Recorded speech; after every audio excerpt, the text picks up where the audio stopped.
Today, we get the pleasure of interviewing the man, the myth, the legend, 12-inch PvPness.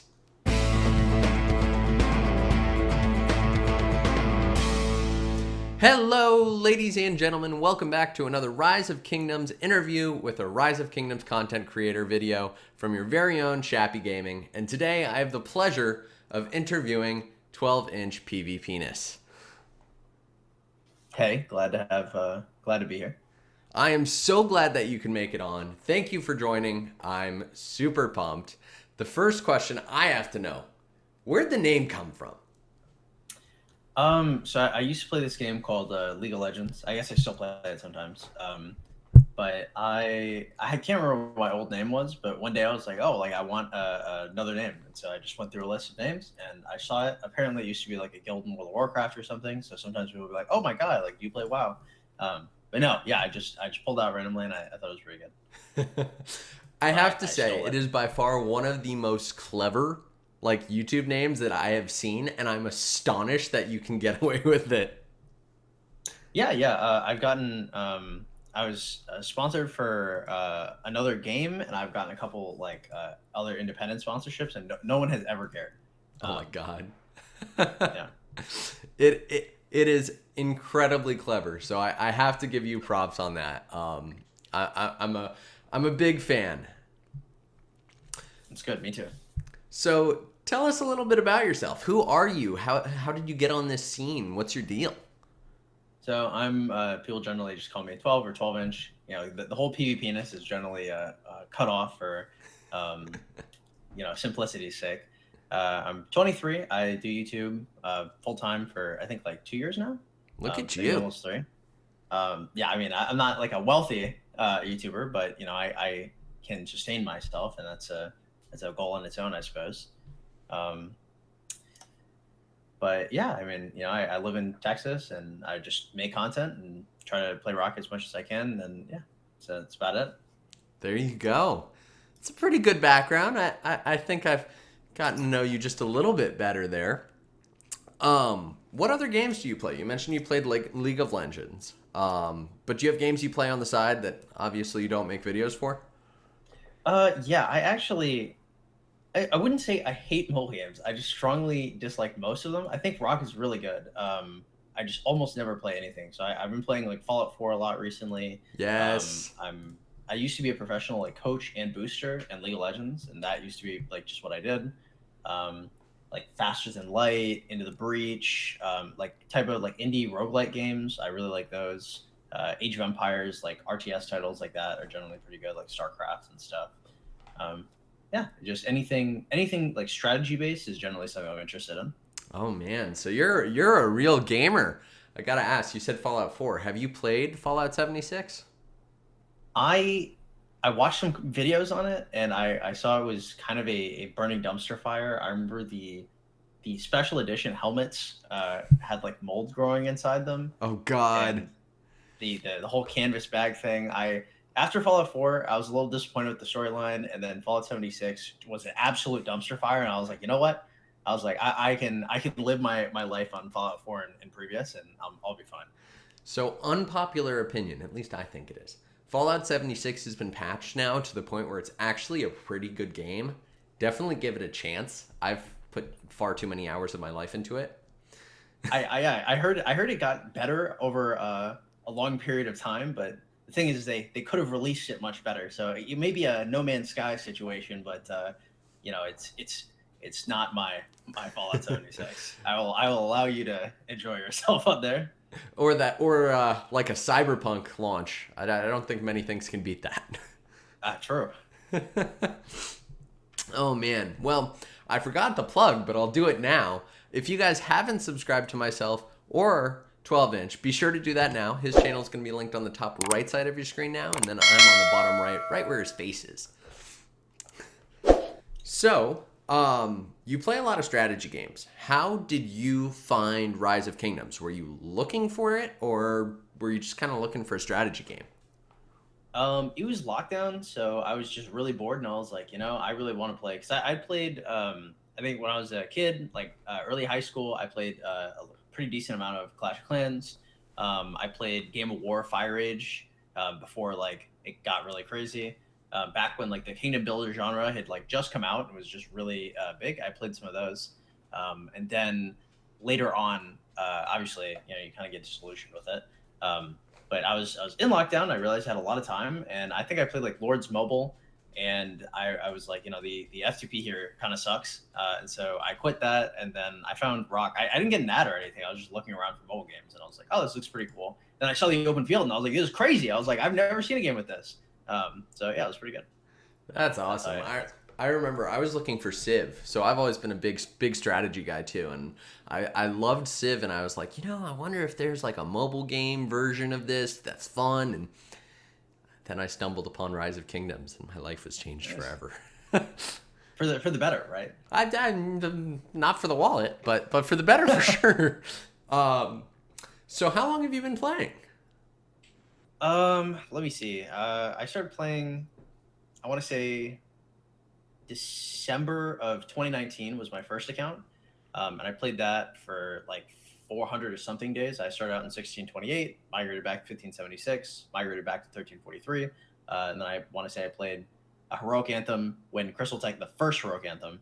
Then I played some of the second one, and then I just left. I made like, most people will know me for this video called Crystal Tech Sucks, or Lol Sucks, where I just go like on a belligerent rant for like 15 minutes on how awful Lilith is for demolishing their player base and killing player turnover with with the Crystal Tech update. So it's been a long time. I recently came back about I guess now like at reset my account will be 365 days old, so exactly a year on the dot.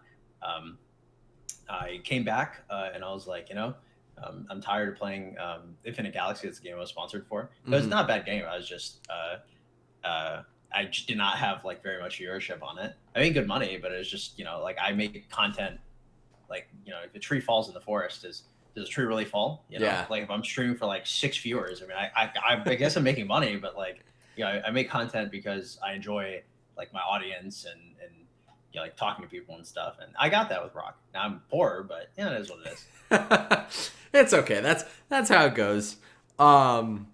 So you mentioned you quit when Crystal Tech came out. I think it was incredibly divisive, right? That was a major problem with that release, and it made it really expensive. So I'm assuming that's your least favorite thing about Rise of Kingdoms. Correct me if I'm wrong.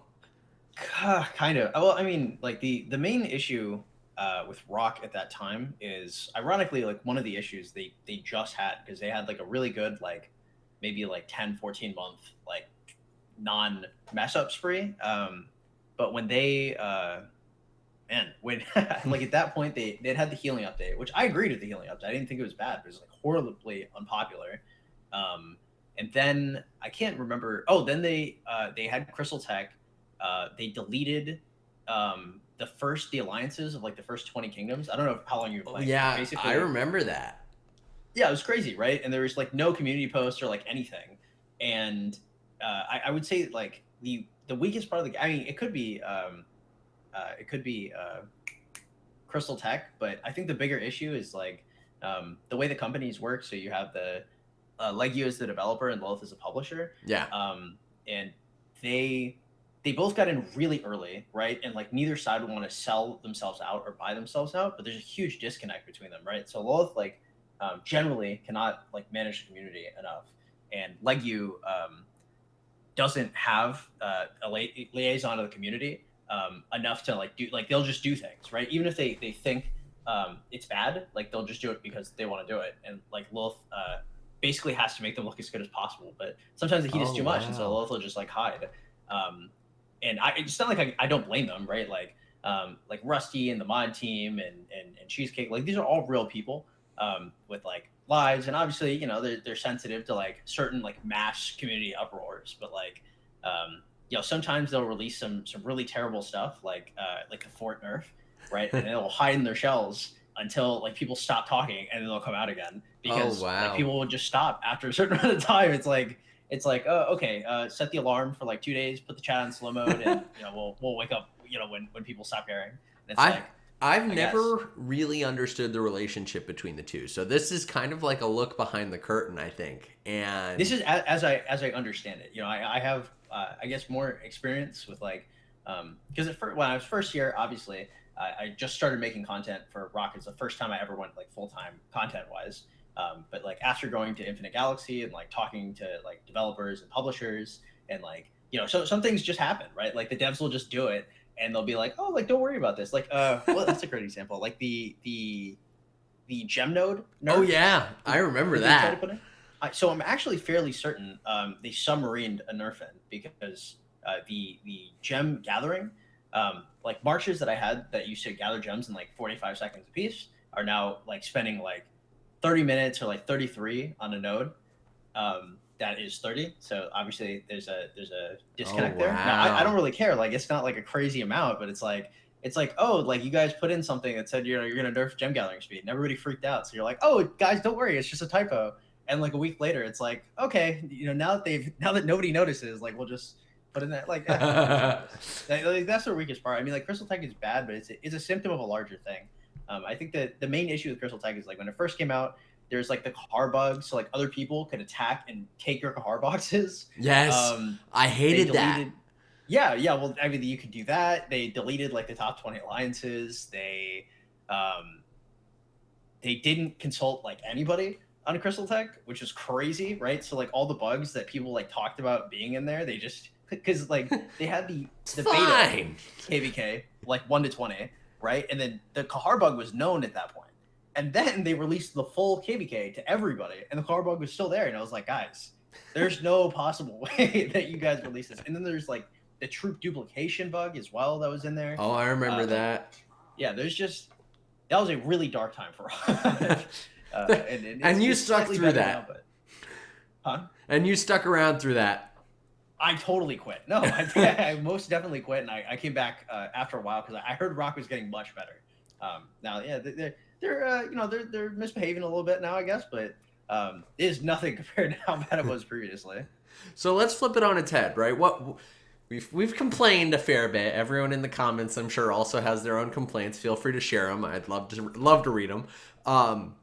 What's your favorite thing about the game? You came back. You're obviously playing, and my understanding is you're free to play, so you're spending more time than everyone else. What's your You'd be favorite thing? surprised. I hmm, I think, man, it feels kind of like a cop out, but like the only reason I really like Rise of Kingdoms is because the community. Yeah. If I if I was not because like that's the only reason why I left like the previous mobile game I was sponsored for. Like if they had a 250,000 member Discord that they had to constantly clean out in order to like put more people in there, like that's insane. Like you have this massive community, generally super friendly, almost like there's some toxicity, but like some people who really like talk about oh like the rock community is toxic, like they're so mean, guys have never really been in like gamer spaces, right? Like it's just like this stuff is super nice. Most people are within like the 40 to 55 age range because it's a mobile game. Everybody's pretty nice, generally pretty wealthy, has good life experience. Like it's my kind of people. So I really enjoy the community here. I think the open field aspect in terms of game mechanics is also really cool and super unique. And that's probably my favorite part in game. But in general, it's definitely the community. I think you're right. The community is what really makes it special, and the game can only take you so far, right? I'm in my I don't know 14th KVK or something disgusting, and like the mechanics are just about the same. They added Crystal Tech, so I spend more money on it, but I'm still doing the same thing. And so it's being able to be on Discord with people and chat and have fun. I think that's what makes it more exciting. Yeah, for sure. Awesome. So now we're gonna get into some of the YouTube stuff. Who is your favorite Rise of Kingdoms YouTuber? Do you have one? Uh, the Logic Bank, I think. The You've heard of Logic him. Bank. I don't think I've seen him. So he's a smaller YouTuber that focuses specifically on maybe it's Redline. Oh, it's a really close one. I'm a little biased towards both because first, Logic Bank covers like a completely unique niche. He does F2P jumper step by step guides, Okay. generally for people that are less active. So he'll do like a He'll start an account no jumper and go to 1.5 million power F2P, like without like barb chaining or like without putting in like disgusting amounts of time. Like he just has he makes an account, goes through KVK1 with it until it runs out of everything, and then starts a new account. And so he's made like a bunch of like full-fledged accounts. He's always like up with the updates and the times because he just keeps restarting. And it's like really, really high quality material to consume if you're jumping. Huh. And then, yeah, I have a Redline. jumper video. I wonder if he uses my jumper video. I had a secret trick that I thought was a secret trick, which is using the King's Return event and claiming those gems to jump early. Have you done Yeah, that? yeah. Well, I think most jumper groups will do that because Yeah. there's like a huge community around it. So it's generally, I would say, well, they nerfed it, but like there's the Past Glory, which is generally like a Mm-hmm. really good jumping thing. Like different types of like fort buddies or like pre-baking farms, stuff like that. But there's just been like so many nerfs. It is hard to like pinpoint down like any kind of evergreen advice, which is why I like his channel so much. But honorable mention, Redline. Like it was like when he first started, me and him were just really tight. So like we'd stream and then we'd always be in Discord at the same time. We'd have like the multi box stream, and it was super scuffed, but it was ridiculously fun. It was really good times. That's awesome. So, what inspired you to start YouTubing? I was clicking through your channel a little while ago, and I think you started like 4 years ago or something. Does that sound right? I have some of my like really old League of Legends videos on here because I used to be a professional like coach and booster, so I have some guides, and so I would record videos and then I would embed them into like a different site, but Mm-hmm. it required some kind of YouTube link, and I was like, I would like whatever, I'll just unlist it. But they did like really well. I want to say like some of them have like 40, 50,000 views, which is now that I'm monetized, like pretty nice. Yeah, Um, you get those residual views every now and then. That's not a bad deal. yeah, they do well. Yeah, but for YouTubing, I don't know. I'm kind of a degenerate, I guess. Like, I like playing video games. I think streaming is pretty cool, and I was just like, well, yeah, I guess I could probably do this. And yeah, I mean, I'm like very poor, but I pay my bills. I don't go hungry. Yeah, life is good. There you go. So, are you full time YouTube? Yeah, I've been full time for like 2 years now. Good for you. That's awesome. That's the goal. Yeah, it is really you something has to give though. Like for people that like aspire to YouTube, it's like either your quality of life. It doesn't necessarily have to go down, but I mean you have to just be like well aware of how you're spending your money and how everything adds up. Because if you're making, let's say, like 2 or 3 thousand a month, or maybe less, like 1,000 or 1,500 a month, right? Like you can make these figures work, but it's like you have to look at your life and you're like, okay, what is going to give? Yeah, Yeah. that's tough. So, you're monetized. You've got 9,010 subscribers, probably 12. Once this goes out, hopefully that number will go up. Um, what's the goal of your channel? Like where do you want to go from here? Like past rock, or do you mean like goal of my channel for rock? I mean, goal of your channel for rock, or I mean, are you going to be doing rock forever? Probably not. I mean, like generally the way I look at things is I do things until I have fun and then I stop doing them. So for like Rise of Kingdoms, I want to say my channel was like at its peak when I was just like, I really hate Lilith and I really hate what they're doing. I'm leaving. Goodbye. And like I played Infinite Galaxy and I was like, okay, like I think 10 months into my sponsorship, like they were trying to renew me and bump me, and I was just like, okay, guys, I'm bored again. I'm going back to Rock. And then I came back to Rock, and eventually I'm gonna get bored of Rock, and maybe I'll go back to League of Legends. Maybe I will do another mobile game. Actually, I'm probably done with mobile games. I don't know if I can do it anymore. I don't have it in me to start another one after this, but yeah, I'll probably go back to League of Legends after this, or some related. Well, if you want to play Fallout 76 with me, I won't tell anyone. But we can also play Modern Warfare, which is now out. I don't know if you're a COD guy. No, I'm really bad at first person shooters. I remember one time I was convinced to stream Valorant when I was first playing Rise of Kingdoms, And I was like, okay, I was like, we can do it. It'll be casual, it'll be fun. And I was so bad. I had a few of my long term viewers had come in at different points in the stream, and they're like, hey, you are so bad at Valorant. I don't know if I can ever come back here. And I never saw them again, like three of them. And I was like, I was like, maybe this FPS stuff isn't for me. I was like, it's okay. Guys, I'll suck on my own time. I got it. You guys want the chaining, the gem gathering. My bad. Oh man, the struggle is real. I made my first Modern Warfare 2 game. I was a big Vanguard player, and Modern Warfare 2 is a very different game, and so I'm like totally reteaching myself how to play. The problem was I made Vanguard content because I was pretty good at it. Vanguard, the card game, right? No. Call of Duty Vanguard. I have no idea. I don't really keep up with the first person shooters. You whippersnappers are hitting up. I love it. So, I guess this answers my next question. Will you ever, you think, primarily cover non-ROK content?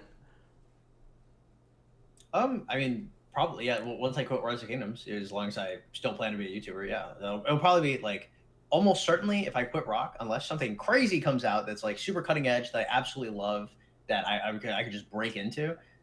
It's almost certainly just going to be League of Legends after Rock. But I'm having a really good amount of fun right now. Perfect. And you're in a good KVK, so it's KVK always keeps things nice and spicy. Well, we were in home. We skipped 3 registrations, so I'm a native of 2500. So our kingdom just had to skip 3, and it makes sense, right? Like we want everybody to have their commanders and their garrison comms. Like I want to say we're Earth Camp and we're into 1069 among others in Fire Camp, and that kingdom is ancient. That is old. Oh yeah. Right? And this is our first SOG, so the commander disparity is crazy now. I cannot imagine if we just raw dogged Heroic Anthem. Oh yeah, it's not fair. So I just migrated back to 1079, and there are a lot of older players here, and the older players got multiple wheels multiple times. So if you started back when 1079 was a thing, you'd get 6 Alex wheels, and so a lot of the people that have all of the KVK2 commanders maxed have much more stable 5 March setups, and so it's interesting. So let's pivot to Rise of Kingdoms. And we'll address the elephant in the room. What do you consider yourself in game? You're like the free-to-play legend. That's what you were praised as. So tell us about you. How do you play? Well, it depends. Generally, I am pretty greedy. So it's funny because I was king of 2500 for pretty decent amount of time. Until we had some migrants come in and they passed the reins, and then he ended up doing his own thing, and then where everybody's looking around, they're like, oh, who's gonna do it? And I was like, I'm not gonna do this. I've had enough. But yeah, I mean, generally, if there's some kind of knowledge thing or recruitment thing, I'm pretty good with that. I do a lot of grinding. So if there's honor, if there's any kind of grinding event whatsoever, I will be as greedy as humanly possible for it. If you give me an inch, I will take a mile as long as I'm not breaking the rules. And whenever it comes to time to fight, I will be there as soon as the pass opens, and I'm not leaving until the fighting is over, unless it's 36 hours worth of fighting. Then maybe I'm taking a slight break, but right as soon as this ends, because our zone 5 is still open, I will be hopping back in there. Oh my goodness! Busting some heads. That'll put me at, I think 10 hours, maybe 12 of fighting today. Good for you. And then I'm gonna wake up tomorrow and slam the same thing. So I make sure that even though I'm F2P, and I make sure to give myself a good name. So, I'm assuming you're not a rally person. You're all field. Yeah, I mean, I guess you wouldn't understand what rally or garrison is like without Crystal Tech, but it's not just bad for you, but it's bad for your whole kingdom, right? If I rally something, I do kill my own troops, but every single person who's wow, I really trust this guy, also dies. So I'm a field only. That's probably for the best for everyone involved, I think. Yeah. So Of I course, have to I ask. kill as many. Oh, sorry. Oh no, go for it. I was gonna say I kill like as many troops as I can, in terms of like calves or archers or like the rest of my T5, they die. It's just like I don't, I'm not captaining it. I hear ya. So I have to ask, have you spent any money on Rise of Kingdoms ever? When I first started playing Rock, again, I said, it was quarantine. I was actually so poor, I did not have a single dollar to spend on Minamoto. Um, yeah, I was just super poor. I had a ton of time, and I had absolutely no money at all. It was one of those things where it's like I still live with my girlfriend of 7 years, but we're honestly both unemployed, and we would like consolidate all of our money at the end of every month and like try to pay off our bills as best as we can.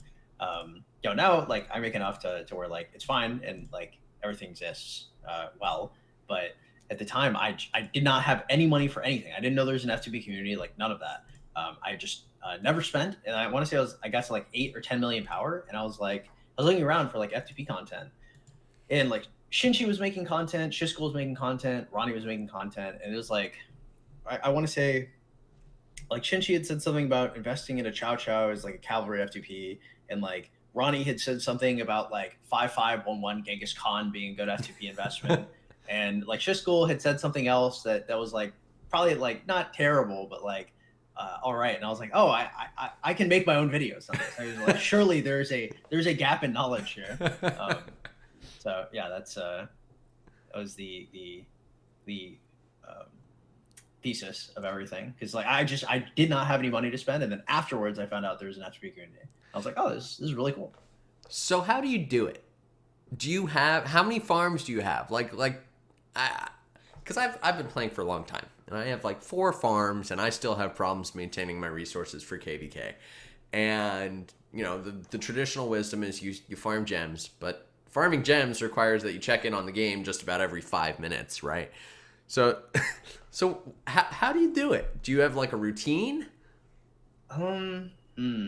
It depends how active. I have 5 farms, but I mean I probably need to expand later, honestly, because like right now I'm only using one march, but if I were to field like 5 or 6 once I start getting the ball rolling, because obviously your first heroic anthem you get 1.5 mil crystals to open up, but in future ones you get like I want to say it's like 4.5 mil. So you can you can get your infrastructure down much faster and then start progressing faster. But yeah, so I mean like you like I guess I try to wake up if I haven't been active on my farms in a little minute, but generally I wake up, I try to blow all the AP on all the farms, send out all the gatherers, and I try to do like gathers like maybe 3 times a day, because it's Okay. not like it doesn't take a long time. It's just really like tedious and super boring. Right, and you have to remember to do it. Like that's my problem. Is I'll send them out once in the morning, and then I'll be like, crap, it's 6 p.m. Yeah, I mean, even if you do it like once in the morning and then before you go to bed, you send them out again. Like it's still 2 times, and if you spend your action points, like you're also getting like people sleep on Trophy Hunter, but five marches attacking like any level barb, it actually doesn't matter. Is like at minimum 65,000 assorted resources plus whatever the barbs are worth. So I mean, if you just hop on, or if you like spend some AP on them during like Lohar or something, or if you're like multi-boxing, that helps as well. If you have like 2 monitors, you just have 4 instances of blue stacks open, then you can do all the farm stuff like real quickly on them, and then kind of be done. It's really tedious, but it's not actually that time consuming, right? Like everything I do on my farms like takes less than 30 minutes a day. There you go. So for anyone watching, there's the secret: is do it all at once and have multiple tabs open and just be attentive to it. Yeah, and then for gathering gems, this is a lot of people like have this idea that I'm like this like diaper wearing like rock player, and you can't possibly like replicate what I do if you don't play like 10 hours a day. And like generally, I am active so long as I'm streaming. Like when stream ends, maybe like unless something is like strat reserve or something that I have to like maybe off stream if I'm trying to like get ahead or something like that. I'm almost always not active unless I'm streaming. So if I stream like 3 hours a day, or maybe like 2 hours some day, or like 3 hours like every other day, like I'm maybe playing at most like an hour off stream. So you're playing like 4 hours a day. It's just like it depends on like what you're doing when you play. Because like people will hop on, they won't do anything. They'll hop in Discord, or like they'll chat in Alliance chat, and they'll be like, "Damn, like I just played like 6 hours today, dude, and like 12 inches is like 3x my progress. Like I don't understand. It's like this is my job. Like when I sit down, and I start playing. Like I am playing, right? I'm not like doing anything else. Like I am pedal to the metal uh, every time. And, huh? You're ready to rock and roll. Yeah, of course. And then I would say the next biggest thing is like the difference between consecutive time and non-consecutive time. So if you can play like 4 hours a day, but all those hours are side by side by side, versus somebody can play 3 hours a day, but all those can be at whatever time. The guy with 3 hours a day is gonna be like much further, right? So you can hop on your phone like for 2 minutes, like once every 20 minutes, or like 1 minute. Like finding like level 2 gem nodes is actually just not that hard. It's just kind of annoying to do. Right. But if you can do that, you'll gather like 2,000 gems a day, and you'll be way further than a guy who can only gather gems for like 4 hours consecutively. Right. Yeah, so that'd probably be the other biggest thing. It's a challenge. So Yeah, there's a lot. you've been playing for a little while. What was your biggest rookie mistake when you started? On my first account or my new account? Ooh, did you make rookie mistakes on your new account? I actually don't know. I really have to think hard about it. My first account, like, there's a few like really glaring errors that I did that I did not make on the second time through. I've already experienced that. So what were they? I would say the three biggest things that I messed up on. I would say the number one thing is I went for the Saladin MG. I would say that's probably my biggest embarrassment ever. As a free to play player, like, so first preseason, it's probably been a while since I've been in pre-sock, but the best pre-sock march, like bar none, is Alex YSG, right? That march will just kill all others.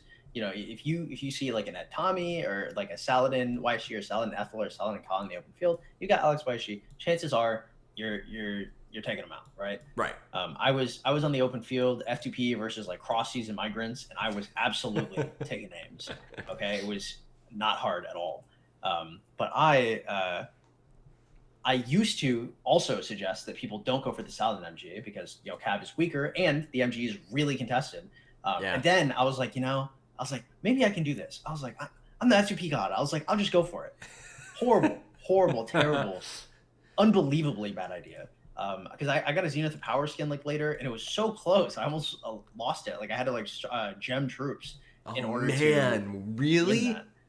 Yeah, and on my new main account, I got the 15% cavalry attack skin. I was like second place Zenith. It was the easiest thing I had ever done. Wow. Like I could have pushed like 19 mil power, and I didn't even have to do that. It was like so much easier because I was just a lot more careful with how I was going to use my speed ups. I was not applying the double standard. I realized that I was just a human being, and I too was fallible. You'll have to do an account audit for me. I've got copious numbers of speed ups and not quite sure how to use them.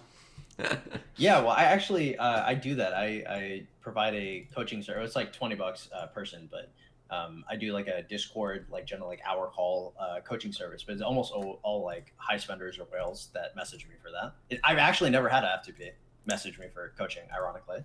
That's kind of hilarious. I'm a low spender. I'm like a low mid spender. So a lot of my stuff is for people that are like me. But I tried to tailor it to Heroic Anthem and then pre-Heroic Anthem to try and make it useful. Yeah, it makes sense. So you mentioned Cavs are expensive, right? What is your troop type? Infantry. Infantry? Like, bar none. I mean, because like in Season of Conquest, the Guan Sip is great. The Boudica Artemisia, the Boudica YSG is great. And the, Nevsky Joan, XY Nevsky, like all these marches are crazy. They're all awesome, right? But like pre-Season of Conquest, there is Sun Tzu YSG, and then there is Alex YSG. Right. And they're super easy to get, right? There's no MGEs involved. Like there's just wheels. And then you also get Richard super early, and you can 5-1-1 him or like 5-5-1-1 him, and then he's like good for like doing barb camps. He's good for like any kind of PvE. He's decent in terms of like chaining, and even in PvP he's not bad, right? Like there's all these things that infantry can do that like cavalry terrible for F2P preseason and conquest. Archers, like with the release of Imhotep, is like better, but like still bad compared to infantry. But like infantry is like the bar none. Like if you want to be successful at F2P, you have to start out with infantry, and then once you get to season of conquest, you get your Guan Scipio or whatever the new inf commander is going to be. Maybe the meta shifts a little bit, and then you go to like XY Nevsky, then you go to like Boudica YSG, that kind of stuff. Yeah, I hear you. I'm in KVK right now, and I am always using calves because I can run in and out, and so it gives me a lot more control around which battles I pick. And with infantry, like it's fine. You know, I put a march out there, and if it gets swarmed, then it gets swarmed. But usually, it's pretty good. My archers are just constantly getting demolished. So it's yeah. It depends on who you talk to. I don't know if you're in any of like the troop specific discords. You ever talk to like Lambo? Like Lambo is a great person. Do you know who that is? Yeah, I'm in all of the troop specific discords. Yeah, this guy TSN Lambo. He's also started to do YouTube stuff, but he's like a very excellent source of information. He's like an OL winner and stuff, and he just recently started to do YouTube stuff as well. But he runs, I want to say he runs like 7 archer marches and has like massive like gear amounts. But he's also like very technically savvy with like Discord and stuff. So he's like really intelligent. So if I ever have any archer related questions, I'm not the person to like. He's your guy. I always outsource to people that know more than me. So like, you know, when I'm asking about archers or cav, you know, I'm going to like different discords and like getting more information because, you know, I'm not like Jesus, you know. can't have it all, right? True. So your infantry. I had your civ up here for a sec. You're France. Why? Yeah. So the civ progression is generally you start China for Sun Tzu, you swap to Germany. Up until you get to T5 for the action points, as it's really good economical thing until you get to a point where you want to fight. T5 is a really, really good time to fight. You can get it like KVK2 or like KVK3, F2P, of course. And then once you get to T5, then the healing speed becomes really important. Then you can swap to France. Or once you get to VIP 15, and the healing speed now has diminishing returns because you got the 50% and the 20%, and they kind of clash a little. You know how the rock linear progression works. Yeah. But you know, at that point, then you maybe consider like, oh, like Vikings is pretty good, or like Rome's okay. Personally, I think I'm going to stick with France, even when I hit VIP 15. But yeah, it's just a really strong unit type, especially for multiple troops, because the healing is always good, and the troop health affecting everything is just really nice. Yeah, I love France. I'm France right now because I play mixed, and so you get that health for everyone, and then if you do have infantry, you know, you've got the tankier infantry units, which again, I currently have on screen right now. My march is getting absolutely obliterated. And of course, my cavalry got away safely, but my infantry are dead. Well, I mean, you know, I use Guan Scipio, and I have like a very like bastardized tree that like focuses really hard on move speed. I have like 4-piece infantry set. Like I'm really, really careful with how I play. So when you say like infantry are running in and dying, like if you're running like Pakal Herald, like yeah, you know, it's probably gonna get chewed up. But yeah, if you're running like Guan Scipio or like a Scipio Alex, you know, there's some speedy marches out there. I'll have to take notes because my Guan Skippy got killed, but that's part of the game. So how many marches are you putting in the field? I only have 1 right now. I plan so 3 in terms of like my goals for a bit, or it's going to be something like a Nevsky Joan, a Boudica YSG, and then a Guan Scipi. So I just finished my Guan at 5155 and my expertise Scipio. So now I'm going to be looking towards either archers or cav. I could technically field more. Like I have Alex expertise, I have YSG expertise. My Martel's not the worst on the planet, and like generally the way I play lends itself to being more careful, so I could probably get decent value out of them. The thing is like I have a lot of time, right? So like when I play in Home Kingdom, maybe I only stream a couple hours a day because nobody cares about it. But people really, really love fighting. So if I only have like I can't fight forever, right? I have a good amount of healing speeds and I have a good amount of resources. But obviously, if there's fighting, I always want to be fighting. Right. So if you want to fight for like 100 hours in a KVK or some stuff, like you're either A, going to have to be buying mass amounts of resources from resource sellers, or, I've never done that. I just don't have the money. But, if you're on a budget, you just run your strongest march, you put it with your best gear, and then you just slam it on the open field repeatedly with a 50% expansion. You're really careful, you micro it well, and like I get to like some of my worst trades are like 1 to 5, and some of my best trades are like 1 to 10, 1 to 20. And like that's on like the march that I'm targeting. The AOE that I also hit is just crazy as well. Yeah. So you're running a non-maxed Guan. What is your recommendation on running non-expertise commanders? You should almost never do it. I wasn't even gonna run non-max Guan, because people would always be like, oh, like, hey, are you gonna do a 5-1-5-5 Guan? Like when are you doing that? And I was like, dude, it's like a 4% chance. I was like, what are you asking me? Like when am I gonna have this Guan? And I was on stream and I opened up all 4 of his skills. I didn't level up the first skill, so he was 1-1-1-1, and then I dropped in 8 skills and he went 1-1-5-5. And I was like, wow. I was like, I finally got, because I've never, I've crafted 6 pieces of legendary gear. I've never like procced anything. I want to say the last refine I did was like on the set weapon for like a plus 25. My RNG is not great. I've never gotten lucky on a wheel, like none of that. But when I put in the skills on Guan, it was a 5-1-5-5, and that's like 95, like 96% of like total Guan Yeah, power. that's unheard of. Yeah, whereas like 5-1-1 Guan is like maybe like 50 or 60%. It's like 5-1-1 is a great budget investment. 5-1-5-5 is like, I would say that's better when you compare it to complete one than like 5-5-5-1 Saladin is to complete Saladin. Oh like, wow! I think the Saladin sculpt would be better. Yeah, because like the Guan's not bad, right? But it's it does well with nodes, but even messing with nodes, like if your opponents micro correctly and they see you pop out of a node, they hop in the node and then you're dead. Right. So you have to be like really careful with how you approach like micro situations on the field like that. And Guan really like needs those micro situations, and that becomes even less impactful when you have like 3 or 4 marches, right? You're not like putting every single march through every single node, Right. So it becomes a lot less useful unless you're micro nerding like me. But but at if you're good at it, like we'll see in the future when I decide to. No, I don't think I have it in me. That's too crazy. Like it's like 310 sculptures to finish him, and he's at like 95, 96% power. That's not worth it. Yeah. So, we know you hate Crystal Tech. Completely justifiable. What is your favorite KVK type? Ironically, I'm pretty sure it's Heroic Anthem. I think the Heroic Anthem map in the Bastions, like everything, because I didn't quit when Heroic Anthem came out. I quit when Strife of the 8 came out.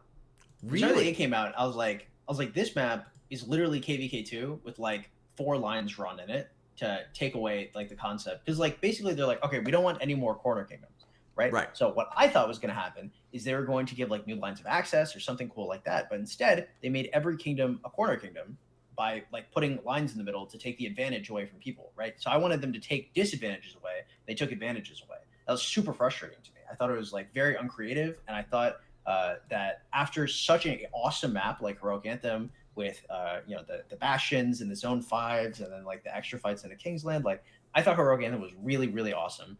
And I thought it was so cool that I kind of overlooked Crystal Tech.